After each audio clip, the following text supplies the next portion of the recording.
Originally I'm from West Midlands, Worcestershire area, West Midlands. I grew up on a council estate just outside Worcestershire.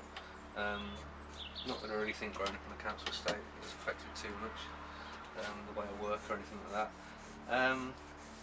And I've lived in the Stourbridge area for the past 15 years. I moved to this area. I really sort of liked the sort of live music and the art scene around here. When I was a young lad, I was encouraged into drawing and painting by my parents. My mum caught me drawing on the bedroom wall, and it was quite a good drawing. So instead of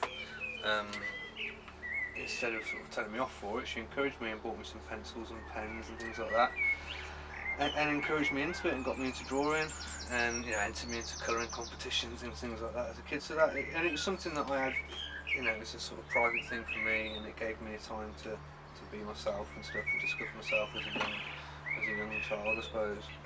My mother was very sort of good with words, very poetical. So yeah, it was strange when we started this whole documentary. My mother was still alive, and I spoke to her at the very beginning, and now she's passed away, unfortunately. But something she will be remembered for by myself and by the family is it was a love of writing and thinking, I suppose, artistically, which comes into being an artist.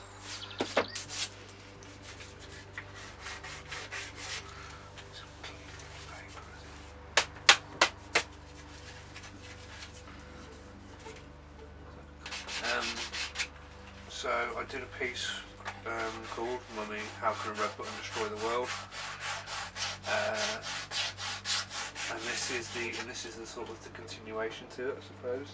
The naivety of it was the fact that I didn't know what the button was. Do you know what I mean? And I thought it was just a single red button, and that was the naivety of it. And against that, I guess that's what I was looking at in the piece, was the naivety of children.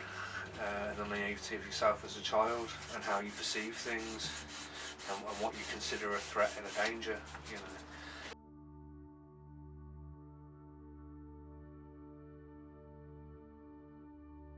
Started teaching in the early 2000s.